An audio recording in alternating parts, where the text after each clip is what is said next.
चलिए दोस्तों, मैं देवेश कुमार पाठक एस्ट्रोलॉजर आप सभी का अपने YouTube चैनल अल्टीमेट ज्योतिष गुरु में हृदय से वंदन करता हूं। आपको ये मैं महत्वपूर्ण छोटा सा वीडियो दे रहा हूं। आज ना हंसने का मन कर रहा है, ना मुस्कुराने का मन कर रहा है।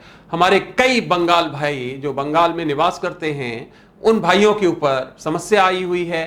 उनको घेर के, उनको चक्रव्यूह में फंसा के मारा जा रहा है, उनको धमकाया जा रहा है, घरों में आग लगाई जा रही है और कई जगह पर वहां एक तरह लॉ एंड ऑर्डर की सिचुएशन समाप्त हो चुकी है। आप लोगों के लगातार मैसेजेस आ रहे हैं। तो ये पहले भी हमने आपको ये सब कुछ बताया हुआ था कि बंगाल में क्या परिस्थितियां होने जा रही हैं। हमारी भविष्यवाणी नंबर वाली गलत हुई है, लेकिन वो गलत क्यों हुई है उस दिन तो मैंने आपको कुछ नहीं बताया, लेकिन मैं इसको एक्सप्लेन करूंगा आगे, क्योंकि हमारी भविष्यवाणी गलत नहीं होती है। इसके पीछे बहुत बड़े कुछ ना कुछ जब तक कारण ना हो। मैं आपको एक वीडियो सुनाता हूं, कुछ भी ऐसे नहीं कहता हूं कि हवा में कर दूं। मैं आपको एक वीडियो का एक छोटा सा क्लिप, उसका लिंक भी दूंगा और बंगाल के जितने मैंने पीछे के वीडियोस दिए थे सबके लिंक दूंगा। मेरे चैनल पे जाके आप सबको जरा सुनिए और फिर आपको लग जाएगा कि मैं कहना क्या चाहता था और हुआ क्या। आप देखेंगे एग्जैक्टली वही हुआ। मैंने वीडियो दिया था कि कश्मीर बनने वाला है बंगाल, अब वहां जम्मू कश्मीर जैसी परिस्थितियां इससे भी ज्यादा टिपिकल होने वाली हैं। फिर मैंने बोला था कि वहां पर एक बहुत बड़ी कॉन्स्पिरेसी चल रही है और जो कि विदेशी मशीनरीज के द्वारा चल रही है, जिसमें कई देश शामिल हैं। उसमें मैंने चाइना का भी नाम लिया था, उसमें मैंने बांग्लादेश से भी कुछ बताया था। इस तरह देखो, बांग्लादेश में अभी प्रॉब्लम हो चुकी है। तो मैं ये आज का विवेचन नहीं है, ये मैं लगातार दे रहा हूं बंगाल के बारे में। मेरी कोई भी विवेचन गलत नहीं हुई है, लेकिन यह विवेचन गलत क्यों हुआ है? ये बहुत बड़ी कॉन्स्पिरेसी है, ये बहुत बड़ी प्रयोगशाला है। ये इतनी बड़ी प्रयोगशाला की गई है, इतनी बड़ी कॉन्स्पिरेसी, इतना बड़ा षड्यंत्र किया गया है कि जिसके बारे में आप वास्तव में नहीं सोच सकते हो। मैंने पहले ही वार्न किया था, पहले भी एजेंसीज को बताया था कि इस तरह की परिस्थितियां हो सकती हैं। पहले 1 मिनट का वो क्लिप सुनिए और उसके बाद मैं आगे आपको और बताता हूं इस वीडियो में कि क्या परिस्थितियां आगे होंगी, कि क्या इसके बाद क्या होगा। मैं आपको पहले से ही सब बताता हूं और आप देख रहे हो वही चीज घटित होती है। केवल और केवल एक नंबर के बारे में गलती हुई, क्यों हुई समझिए, सुनिए।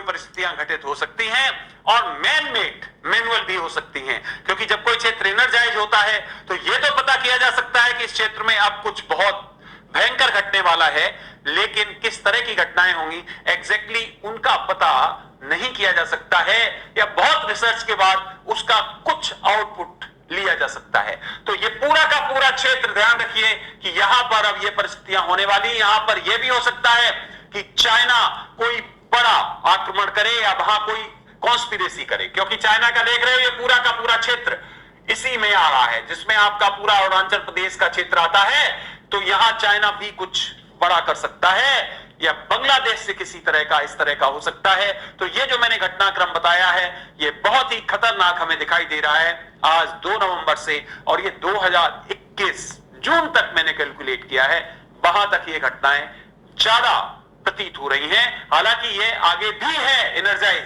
पर ये पर्टिकुलर टाइम इस पूरे के पूरे क्षेत्र के लिए बहुत ही खतरनाक है, अलार्मिंग है। इसलिए सभी एजेंसीज को, उन सभी लोगों को जो भारत का हित चाहते हैं, जो अपने राष्ट्र से लगाव रखते हैं और इसके लिए जीना मरना जानते हैं, उनको सबको इस वीडियो के द्वारा मैं वार्न कर रहा हूं, मैं सजेशन दे रहा हूं, मैं एडवाइस कर रहा हूं, मैं परामर्श दे रहा हूं कि यह विवेचन ऐसे मत समझना कि यह कोरी कल्पना के आधार पर दे रहा हूं। ये घटनाएं घटित होंगी, डिस्टर्बेंसेज होंगे और निश्चित तौर पे वहां पर कुछ ना कुछ प्रोविजंस कानून के तहत लागू करने ही चाहिए और करने पड़ सकते हैं। इसलिए आंखें खोलने की जरूरत है, कान खुले रखने की जरूरत है। अपने जितनी भी व्यवस्थाएं हैं, इंटेलिजेंस एजेंसीज, उनको पूरी तरह सचेत रखने की जरूरत है, क्योंकि विदेशी जो लोग हैं कुछ जो इसी कार्य में लगाए गए हैं वो पूरी तरह से कार्यान्वित हो चुके हैं। भारत के कुछ और हिस्सों में भी उन्होंने अपने केंद्र बना लिए हैं। मैं आगे उनके बारे में भी एक्सपोज करूंगा, वो भी बताऊंगा। तो इसलिए आप सभी को सचेत रहना है, और खासकर जो बंगाल में रहते हैं उनको बहुत सचेत रहने की जरूरत है। कोई भी संदिग्ध अगर गतिविधियां देखे तो उनको जरूर रिपोर्ट करें सेंट्रल एजेंसी को रिपोर्ट करे, या जिसको भी ऐसा लगता है कि इफेक्टिव एजेंसी है उसको रिपोर्ट करे। ये बहुत जरूरी है, बहुत आवश्यक है। तो ये वीडियो खासकर बंगाल में तो हर व्यक्ति के पास होना चाहिए और पूरे भारत में भी होना चाहिए, जिससे पता चले कि कहां हमारे भारत को तोड़ने की एक कॉन्स्पिरेसी की जा रही है, षड्यंत्र किया जा रहा है। क्योंकि पीछे बहुत नारे लग चुके हैं, उन नारों को पूरा करने के लिए कुछ लोग अपने विषैले मस्तिष्क द्वारा विषैली परियोजनाएं, योजनाएं बना रहे हैं कि इसको किसी तरह से तोड़ा जाए, इसके टुकड़े किए जाए। तो हम सबको जागरूक रहना है और इसके लिए प्रॉपर समय पर एक्शन लेना है, क्योंकि अगर विलंब होता चला गया तो मुश्किल होगा फिर उसको ओवर पावर करना। इसलिए ये समय है, अभी भी हमें उस पे भारत सरकार को निश्चित कार्रवाई करनी चाहिए जो करनी है, और ऐसे लोगों को एक्सपोज करके जेल के अंदर करना चाहिए जो भारत के टुकड़े चाहते हैं। इसमें कुछ लोग राजनीतिक बड़े ओहदे के मिले हुए हैं, समझ लीजिए। और एक बहुत बड़ी प्लानिंग है, दुष्चक्र है। वो प्लानिंग मैं बताना नहीं चाहता हूं वीडियो पे। वो प्लानिंग इतनी बड़ी है कि उस प्लानिंग के तहत इसको टुकड़ों में बांटने का प्लान किया गया है। इससे ज्यादा मैं और कुछ नहीं बताऊंगा। तो फ्रेंड्स, ये वीडियो आपने देखा उसके लिए धन्यवाद। मैं और इससे ज्यादा क्लियर और क्या बताया जा सकता है। और ये वीडियो है नवंबर का, ये आपका एग्जैक्ट डेट बता देता हूं मैं, 2 नवंबर 2020 का। इससे पहले भी वीडियोस पड़े हुए हैं, जाके देख लीजिए कि जम्मू कश्मीर से ज्यादा खतरनाक होने वाला है बंगाल। आज देख रहे हैं आप, वही परिस्थितियां बन रही हैं। और जो मैंने कॉन्स्पिरेसी की बार बार इसमें चर्चा की है, यस, वही कॉन्स्पिरेसी वहां पर फलित हुई है। मैं इसको एक जस्ट कहानी टाइप में आपको बता देता हूं। मान लीजिए कि किसी को हमें हर हालत में किसी पर्टिकुलर क्षेत्र में अपना प्रभुत्व बना के रखना है, जिससे कि पूरे देश के लिए वो सिरदर्द बना रहे, और वो पर्टिकुलर देश धन के मामले में और चीजों रिसोर्सेज के मामले में पर्याप्त है, अच्छा है, प्रॉस्पर है। अब वो अगर मान लीजिए 10,000 करोड़ इसके लिए इन्वेस्ट कर देता है, अपनी प्रयोगशाला बना देता है, और उन क्षेत्रों को टारगेट करता है जिन क्षेत्रों में उसका ये प्लान पूरी तरह मटेरियलाइज हो सकता है। अब आप कैलकुलेशन अपने आप दिमाग से लगा लीजिए कि हमारे पास 3 हैं, 1 या 2 और ले लें तो हम बहुमत में आ जाएंगे। और 10,000 करोड़ या जो भी है अमाउंट, वो लोगों में वितरित कर दिया जाए, या और तरह के संसाधन और तरह के वादे कर दिए जाएं, तो क्या होगा? तो हमारा ये कुचक्र सफल हो जाएगा। मैंने इसमें बार बार कहा है, एजेंसीज को, सेंट्रल एजेंसीज को जरूरत है, बंगाल के लोगों को जरूरत है इन पर गौर करने की और वक्त पर एक्शन लेने की। देखिए, प्रजातंत्र है, प्रजातंत्र में कोई भी जीत सकता है, कोई बात नहीं, ये तो जीतता है अभी तक। लेकिन क्या कभी ऐसा घृणित देखा है? क्या लगता है इससे कि कोई अगर किसी को वोट देना चाहे और दे दे? हमारा संविधान कहता है कि आपके पास मताधिकार है, यह सबसे बड़ा अधिकार है प्रजातंत्र में, आप इसका यूज कर सकते हैं। तो आप उसकी इज्जत क्यों नहीं करते हैं? इसका मतलब आपके पीछे वाइस इंटेंशन है, आपके पीछे मलाफाइड इंटेंशन है, आपके पीछे विशियस सोच है, आप बहुत बड़ा कुछ अलग करना चाहते हैं। अगर मताधिकार, एक तरफ तो एजेंसीज कहती है मताधिकार का प्रयोग करिए, घर से निकलिए, पूरी सुरक्षा देंगे, और दूसरी तरफ अब एजेंसीज फेल होती दिखाई दे रही हैं। क्यों नहीं राष्ट्रपति शासन या कोई और शासन लगाया जाता है? क्यों नहीं, अगर ऐसे लोगों ने कहा तो उनको एक ऐसा दंड दिया जाना चाहिए जिससे कि दुनिया के सामने एक उदाहरण प्रस्तुत हो। जब आप प्रजातंत्र की बात करते हो तो वो प्रजातांत्रिक मूल्य कहां चले जाते हैं फिर? क्या उन माओं ने, बहनों ने, भाइयों ने, उन्होंने क्या गलती की? अगर उन्होंने कहा कि एक हम अलग मतदाता को, एक अलग विचारधारा को हम सपोर्ट करना चाहते हैं, यह विचारधारा हमें पसंद नहीं है, तो आज वही विशियस जो है, जो सोच सफल हो गई है। और हमें दुख हो रहा है इस बात का कहने का, दुख हो रहा है कि कुछ लोग बिक गए। अब वो बिक गए तो अब उनको झेलना पड़ेगा। कुछ लोग बिक गए और कुछ लोगों के बिकने से ही सब कुछ बदल गया। ये बिल्कुल मैं फैक्ट आपको वहां की स्टोरी बता रहा हूं, इसमें कहीं कोई शक नहीं है। आप इसकी आगे हो सकता जांच हो, लेकिन अब तो जांच के भी चांसेस नहीं है। यही निकल के आएगा कि एक बहुत बड़ा एक षड्यंत्र रचा गया है।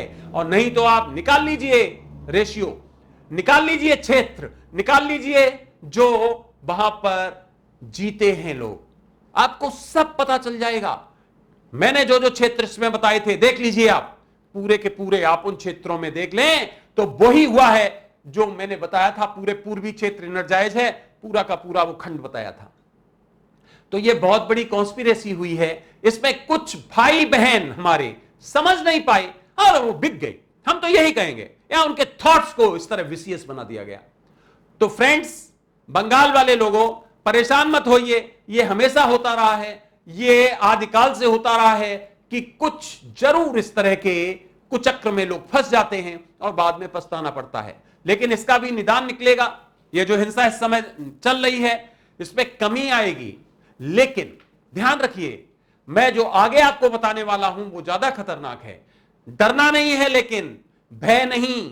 आपको ऐसे समय निकलना पड़ता है, फेस करना पड़ता है और हर तरह से तैयार रहना पड़ता है। हम यही कह सकते हैं, आप घर छोड़ के कहीं और जाओगे, वहां धमकाए जाओगे, वहां क्या करोगे? तो हमने जो बताया था अपने वीडियो में पहले ही कि कई लोग छोड़ के चले जाएंगे वहां की परिस्थितियों को देख के। ये आज तो नहीं बताया ना, बहुत पहले से बता रहा हूं। और देखिए वही होगा कि वहां से अब लोगों की बाहर जाने की संख्या में वृद्धि होगी। जम्मू कश्मीर में भी ऐसा ही किया गया था। 1990s में पंडितों को बाहर निकाल दिया गया था मार के, आज भी जा नहीं पाए वापस। तो ये अब दूसरी प्रयोगशाला बंगाल बनाई गई है, ध्यान रखना। तो यहां पर लोगों को भगाया जाएगा और जो लोग बिके हैं या जिनका दिमाग विशियस हो गया है, जिन्होंने सही डिसीजन नहीं ले पाया है, वो अपने को सुरक्षित ना समझें। उनके ऊपर भी वो मुसीबत आने वाली है जो उन्होंने कभी सोची नहीं होगी। क्योंकि ये एक एवर, जिसको कहते हो हमेशा की तरह, यूनिवर्सल प्रोग्राम है कि किस तरह से विस्तार करना है, कहां पर, और फिर कैसे हमें अपनी एक जो बादशाहत है उसको फैलाना है। और ममता बनर्जी जी, ध्यान रखना, ये भी शासन को पूरी तरह से अच्छी तरह से नहीं चला पाएंगी, दबाव में काम करेंगी। इनके हाथ से तोते उड़ने वाले हैं। क्या होगा? सरकार पहले गिरेगी, बाद में गिरेगी, 5 साल चलेगी, क्या होगा? ये सब बात के विषय है, मैं जरूर इन पर वीडियोस देता रहूंगा आगे रिसर्च से। लेकिन आज मैं ये ताल ठोक के कहता हूं कि एक बहुत बड़ी कॉन्स्पिरेसी थी और इस कॉन्स्पिरेसी में कई लोगों को खरीदा गया है, कई लोगों को धमकाया गया है, कई लोगों को प्रभाव में किसी न किसी रूप में लिया गया है। और इस कारण से आज ये जो आप देख पा रहे हैं वो घटनाएं वहां पर घटित होती दिखाई दे रही हैं। कोई बात नहीं, सरकार यहां पर बिल्कुल कुवाड़ बन के नहीं रह सकती है, केंद्र सरकार, क्योंकि संविधान में लिखा है कि आपको संविधान में मताधिकार का मताधिकार दिया गया है। और मत का अधिकार तो फिर जो मताधिकार दिया है, तो जो मतदान करने वाला व्यक्ति है उसको सुरक्षा का भी अधिकार है, उसको जीवन का अधिकार है। तो हाथ पे हाथ रख के केंद्र सरकार नहीं बैठ सकती है। और अगर ऐसा करती है तो केंद्र सरकार अपने कर्तव्यों का निर्वहन नहीं कर रही है और इसको भी जाना पड़ेगा। ध्यान रखिए, कोई भी हो, चाहे वो बीजेपी हो, चाहे वो कांग्रेस हो, या कोई भी हो, जो अपने कर्तव्यों का निर्वहन नहीं करेगा उसको जाना पड़ेगा। और इसलिए मैं किसी सरकार का समर्थक नहीं हूं, मैं सत्य का समर्थक हूं। अगर वहां पर लोगों के विरुद्ध अत्याचार हो रहे हैं, मां बहनों के साथ अत्याचार हो रहा है, रेप्स हो रहे हैं, लोगों को मारा जा रहा है, तो यह न्यायालय और केंद्र सरकार की जिम्मेदारी है कि उस पर एक्शन ले। नहीं तो क्या होता है? नहीं तो यह होता है कि या तो लोग सरेंडर कर देते हैं और या फिर हाथ में हथियार उठा लेते हैं, और तभी फिर बड़े बड़े आतंकी गुट बनते हैं, तभी रक्तपात होता है। तो उस रक्तपात को बचाने के लिए कानूनी मशीनरी, जो मशीनरी है आपकी, उसमें विश्वास होना जरूरी है। वहां मशीनरी दिखाई नहीं दे रही है, कोई पुलिस वाले किसी का सेफ गार्ड करते नहीं दिखाई दे रहे हैं। ये कौन सा राज्य है? ये कौन सा प्रजातंत्र है? ये कौन सा मताधिकार है? संविधान के प्रति आप लोगों का जो है, एक जो मन में भावना होती है, एक जो कमिटमेंट होता है, उससे आप विचलित कर रहे हैं। क्यों नहीं आप एक्शन ले रहे हैं? और ये पहले भी मैं आपको सब बता चुका हूं वहां क्या क्या होगा, ये कुछ नया नहीं। मैंने बताया था वहां हिंसा बढ़ेगी, वहां लोगों के ऊपर उत्पात होंगे, वहां लोगों को मारा जाएगा, रक्तपात होगा, कई चीजें बताई थी। हो सकता है कुछ घटनाएं घटित हो, कुछ ना हो, लेकिन वो हमने आपको यह भी बताया था स्पष्टीकरण में कि जरूरी नहीं ये सब घटनाएं इसी तरह से घटित हो, उनका एक एक्सप्लेनेशन किया जाता है, उनको एक करके इन्फ्रेंस निकाले जाते हैं कि अगर ऐसा यहां पे है एनर्जाइजेशन तो क्या क्या घटनाएं घटित हो सकती हैं। और उन लोगों को, जो लोग आलोचक हैं, जो लोग अनावश्यक रूप से धमकियां देते हैं, मैंने देखा है कई एस्ट्रोलॉजर्स को, कई जो देशभक्त हैं, देश के साथ जो चलते हैं, उनके लिए कई ऐसी उल्टी सीधी बातें सोशल मीडिया पर और व्यक्तिगत रूप से आती हैं। उनको गालियां दी जाती हैं, उनसे कहा जाता है आप ये काम बंद कर दो, उनसे कहा जाता है कि आप बिल्कुल निकृष्ट हो, इस तरह की बातें कही जाती हैं। तो इन सब लोगों से मैं कहना चाहता हूं कि आपके लिए कोई गाली या कोई इस तरह की बात करता है तो उसको फेस करिए, सामने जवाब दीजिए। और मैं तो अपनी कह रहा हूं, मैं तो अपनी व्यक्तिगत रूप से इस बात को कह रहा हूं, सब लोग मिलके, इनके पिताजी हमें खिला रहे हैं क्या, आप लोगों को खिला रहे हैं क्या, आपके विचार है, प्रजातंत्र है, हम क्या व्यक्त नहीं कर सकते हैं?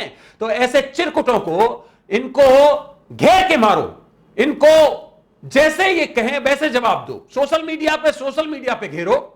अगर ये व्यक्तिगत रूप से घेरने का प्रयास करेंगे तो व्यक्तिगत रूप से, क्योंकि ये तो संविधान भी हमारा देता है अधिकार कि आपको स्वतंत्र, आपको अपनी खुद की रक्षा करने का अधिकार है। तो अगर ये आपको घेरते हैं, हथियार लेके आते हैं, तो हथियार से जवाब दो। अगर ये आपको रास्ते में घेरते हैं, इनके घर में घुस के मारो। क्यों डरना? और अगर, क्योंकि ये संविधान अधिकार देता, अगर आप मर जाओगे तो आपके लिए तो दुनिया खत्म हो गई ना उसी समय। हम शांति के नायक तब तक रहें जब तक उसकी जरूरत है। अगर दूसरा कोई आकर और हम पर अशांति करता है, हमें मारने का प्रयास करता है, तो हमें संविधान अधिकार देता है, ईश्वर अधिकार देता है, हमारा धर्म अधिकार देता है। कृष्ण जी ने गीता में यही कहा है। हमारे जितने देवता हैं उनके हाथों में देखिए हथियार धारण क्यों कर रखे उन्होंने, कि शांति रखिए, लोक कल्याण के लिए। लेकिन अगर आपके ऊपर कोई हावी हो तो उसको काट दीजिए। परशुराम फरसा लेके, याद है ना, दुर्गा जी, शिव शंकर, हमारे कृष्ण जी। तो इसलिए डरने की जरूरत नहीं है। जितने भी ऐसे लोग हैं जो देश के लिए कमिटेड हैं, जिनको हम अपने विश्वास है हम अच्छा काम कर रहे हैं, फिर कोई धमकाने अगर आता है तो उनको हर तरह से निपटने के लिए सक्षम रहिए, तैयार रहिए। और आपको निकलना ही पड़ेगा, आज नहीं तो कल, ये तो फेस करना पड़ेगा। इसमें आप डरपोक बन के नहीं जी सकते हो कि मुझे अपना किसी तरह से जीवन शांति से गुजार लेने दो। ये अगर आपने कहा तो समझ लीजिए कि आपका अस्तित्व पहले ही समाप्त हो जाएगा। इसलिए मैं लगातार सोशल मीडिया को देख रहा हूं, कई लोग बहुत उसमें आ जाते हैं अपने बेचारे, जिसको कहते हैं प्रोटेक्टेड अवस्था में, अपने कहते हैं कि छोड़ो रहने दो, हमें क्या करना है। ऐसा करना है तो फिर आपको दुनिया में कोई बचाने वाला नहीं है। तो ऐसे जो नेगेटिव लोग हैं ना, जिनके चेहरे भी देखना मुश्किल होता है, जो देश के लिए सुबह से शाम तक उल्टा बकते हैं, उनकी तो हजामत बनाने की जरूरत है। अगर वो आपको इस तरह से छेड़ते हैं तो एक की जगह 3 जवाब दीजिए उनको। अगर वो आपको एक गोली मारने की बात करते हैं तो उनके शरीर में इतनी गोली मारिए कि हर छेद भर दीजिए। यह मैं इसलिए कह रहा हूं कि यही सिखाया गया है संविधान में, यही सिखाया गया है धर्म में, और कुछ नहीं। जब तक शांत हैं, हम किसी से कुछ नहीं कह रहे हैं, तो आप क्यों छेड़ेंगे? तो इसलिए उन सभी लोगों को जो महान काम कर रहे हैं देश के लिए, धर्म के लिए, समाज को जगा रहे हैं, जो अच्छा काम कर रहे हैं, तो उनको बिल्कुल भी भयभीत होने की आवश्यकता नहीं है। निकलो और फेस करो। और अगर कोई आपको मारने का प्रयास करता है तो उसको छोड़ो मत, चाहे वो जिंदगी का आपका आखिरी पल हो। यही करना पड़ेगा, तभी आप बच सकते हो। अदरवाइज आपको तो समाप्त कर ही दिया जाएगा। अपनी तरफ से किसी को नहीं मारना है। हमारा न्यायालय भी यही कहता है कि अगर आपके ऊपर हमला होता है तो बचत करने का आपको अधिकार है। तो अगर आपके ऊपर कोई हमला करता है, अगर आपसे कहता है कि आप ये काम छोड़ दो, आपके बस का नहीं, आप कर नहीं पाओगे, आप क्यों ये कर रहे हो, आप चीट हो, आप फ्रॉड हो, इस तरह की बातें करता है, तो उससे पूछो कि तुम्हारे पिताजी ने हमारे लिए कितने पैसे छोड़े थे, कितने रिसोर्सेज छोड़े थे, या तुमने कितने छोड़े हैं? तुम कौन होते हो हमें ये सजेस्ट करने वाले? तुम कौन हो? ब्लडी नॉनसेंस, ये तो बताओ। मैं कभी इस तरह की भाषा का प्रयोग नहीं करता हूं, लेकिन ये बंगाल ने मुझे इरिटेट कर दिया है, बंगाल ने मुझे फ्रस्ट्रेट कर दिया है। क्यों? क्योंकि वहां लोगों के ऊपर वो कृत्य किए जा रहे हैं जो सहन नहीं किए जा सकते हैं। और अगर किसी भी भारतीय का, नेशनलिस्ट का अगर अब भी खून नहीं खौलता है तो मुझे लगता है कि वो कायर है और उसे जीने का कोई अधिकार नहीं। अगर मेरे इस कृत्य के लिए मुझे फांसी की सजा दे दी जाए या कुछ दे दिया जाए, क्योंकि अंधा है, कई लोग अंधे हैं, वो इस तरह की बातों को बहुत जल्दी लेते हैं, लेकिन अगर वो रोज देश को बेइज्जत करते हैं, महान लोगों को बेइज्जत करते हैं, तो वो सब अच्छा है। इसलिए फ्रेंड्स, ऐसे नेगेटिव लोगों से घबराइए मत, डरिए मत, गर्दन से पकड़िए उनको, गर्दन से पकड़िए और पकड़ के मरोड़ दीजिए। अगर आपके घर में कोई घुसता है, आपकी मां बहनों को छेड़ने का प्रयास करता है, उनके साथ रेप करने का, जो बंगाल में हो रहा है इस समय, तो आप कहीं भाग के नहीं बच नहीं सकते, आपको फेस करना पड़ेगा। और फेस करके आप बचने का तरीका जरूर ढूंढ सकते हैं, पर भाग के शायद तरीका आपको नहीं मिल पाएगा। केंद्र सरकार को भी यही कहूंगा कि नालायक बनने की आवश्यकता नहीं है, आपको कायर बनने की आवश्यकता नहीं है। आपको देश ने जो वोट दिए हैं वो इसलिए दिए हैं लोगों को प्रोटेक्ट करने के लिए, संविधान के तहत काम करने के लिए। और अगर आप संविधान को प्रोटेक्ट नहीं कर सकते हैं तो अपने बोरिया बिस्तर आप भी बांध लीजिए। क्यों? क्योंकि जनमानस वो होता है जो न्याय अन्याय को जानता तो है ही निश्चित तौर पे, और ज्यादा, बहुत ज्यादा सहानुभूति, बहुत ज्यादा जिसको टॉलरेंट दिखाने का प्रयास मत करिए, नहीं तो ना घर के रहने वाले हो आप और ना घाट के रहने वाले हो। ये समझ लीजिए, ये आपके लिए आज 2021 में 5 अप्रैल को एक बहुत ही महत्वपूर्ण एक राय है, एक सजेशन है। 24 में चुनाव होने हैं, आपका वो हाल होने वाला है, ध्यान रखिए कि फिर एक बार जो कहते हो ना कि उत्कर्ष, उसके बाद फिर पराभव ही होता है। इसलिए अपने कर्तव्य को पहचानिए। हमारे जो भाई बहन वहां बेइज्जत हो रहे हैं, जिनको मारा जा रहा है, उनके लिए एक्शन लीजिए। और जो ये काम कर रहे हैं उनको किसी भी तरह से कानून बनाइए, कोई कुछ भी करिए, उनको अंदर करिए, क्योंकि वो प्रजातंत्र की धज्जियां उड़ा रहे हैं, वो भारत के कानून को नहीं मान रहे हैं, और इसलिए जरूरी है कि उनके अगेंस्ट कार्रवाई की जाए। तो फ्रेंड्स, मैं इस वीडियो को यहीं समाप्त करूंगा। मैं सॉरी भी नहीं बोलूंगा। आज मैंने जो बोला है एक भारतीय के नाते बोला है, एक एस्ट्रोलॉजर के नाते जब मैं होता हूं तो मैं आपको अलग तरह के विचार देता हूं, लेकिन एक भारतीय की तरह आज मेरा दिल रो रहा है, आज मेरा खून खौल रहा है। मुझे भी लगता है कि अगर मैं आज इसी समय मर जाऊं तो कोई बात नहीं, अगर देश के लिए काम करते हुए मृत्यु को प्राप्त हो जाऊं कोई फर्क नहीं पड़ता है, लेकिन कायरता से जीना कोई जीना नहीं होता है। 700 साल जी लो, चाहे 1000 साल जी लो, अगर आप देश के लिए काम करते हुए और समाज के लिए काम करते हुए अगर एक पल जी लें तो वो ज्यादा अच्छा है। इसलिए फ्रेंड्स, अगर मैंने कहीं वोकल, अगर मैंने कहीं ऐसा कुछ बोल दिया हो कि जो आपको लग रहा हो कि हां ये ठीक नहीं है, तो उसके लिए मैं अभी से बोलता हूं कि मैं आज, हो सकता है मैं अतिरंजित हूं, मैं आज ओवर एक्साइटेड हूं, मैं आज ज्यादा परेशान हूं, क्योंकि इस तरह का प्रजातंत्र किसी काम का नहीं चाहते हैं हम। इस तरह का प्रजातंत्र जहां लोग अपना काम छोड़ के, जहां लोग अपना सब कुछ छोड़ के वोटिंग करने जाते हैं प्रजातंत्र को बचाने के लिए, उनका अपना क्या है, वो देश की रक्षा के लिए जाते हैं, प्रजातंत्र की रक्षा। तो इसलिए बंगाल के लोगों के लिए मैं ये मांग करता हूं कि पूरे देश को खड़ा हो जाना चाहिए, एक साथ मांग करनी चाहिए, जगह जगह पर हमें आंदोलन करने चाहिए और केंद्र सरकार को उसके अगेंस्ट एक्शन लेने चाहिए निश्चित तौर पर। और नहीं तो मैं आपको आज बता रहा हूं कि बहुत बड़ी परिस्थितियां आगे विकराल होने वाली हैं, जिनको संभाल पाना फिर किसी के बस की बात नहीं रह जाएगी। हमें बंगाल के साथ, बंगाल के भाई बहनों के साथ, उन लोगों के साथ जिनके साथ अन्याय हो रहा है, उनके साथ खड़ा होना है। आप बिल्कुल भी वहां से बाहर मत जाइए, बंगाल में ही रहिए, वो आपका जन्म स्थान है, वहां आप रह रहे हैं। फेस करिए, कानून के पास जाइए, रिटन डॉक्यूमेंट्स रखिए अपने पास, कोर्ट्स में जाइए कि हमें बचाइए। आपको, हमें बचाने का आपको हक है। हाई कोर्ट्स में जाइए, समुदाय बनाइए, 100 का, 200 का, 500 का, 1000 का, वहां पर आपस में मिलके रहिए और जाके कोर्ट से कहिए कि हमें रक्षा दो, हमें धमकाया जा रहा है, हमें भगाने का प्रयास किया जा रहा है, केंद्र सरकार को दो।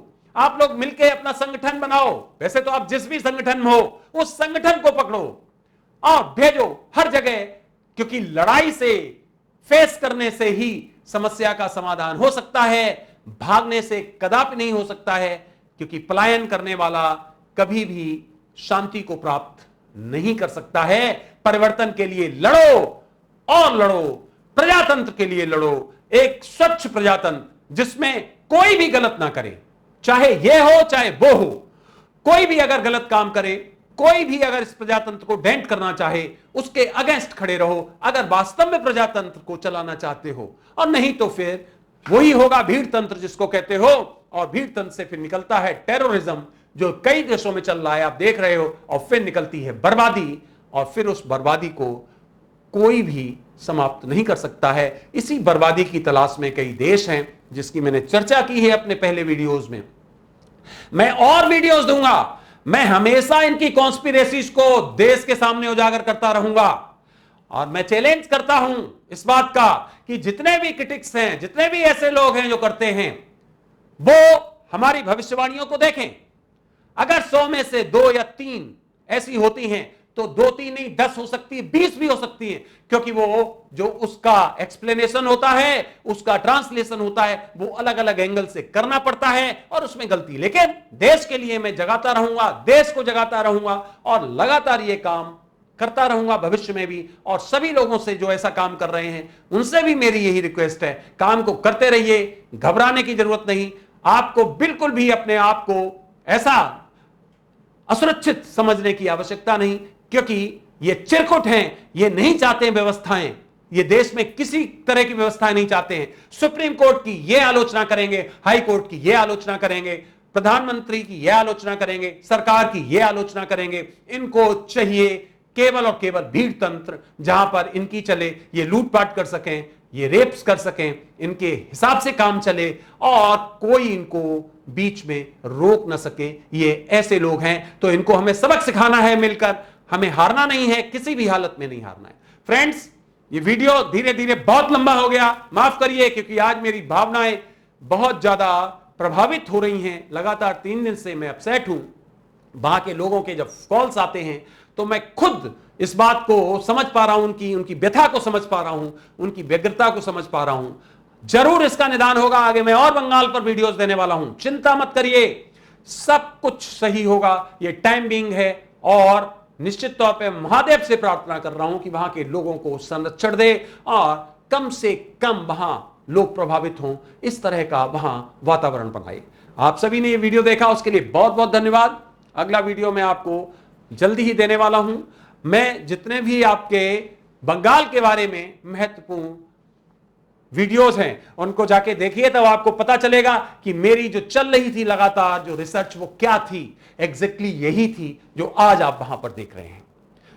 अगला वीडियो जल्दी देने वाला हूं। आपने अपना अमूल्य समय दिया, उसके लिए एक बार फिर हृदय से आभार व्यक्त करता हूं, और नेक्स्ट वीडियो के लिए आपको फिर कहता हूं कि मैं किसी अन्य विषय पर आपको जल्द ही देने वाला हूं। Thanks a lot. आप सभी ने ये वीडियो देखा, आप सभी को मेरी तरफ से ओम नमः शिवाय, नमस्कार।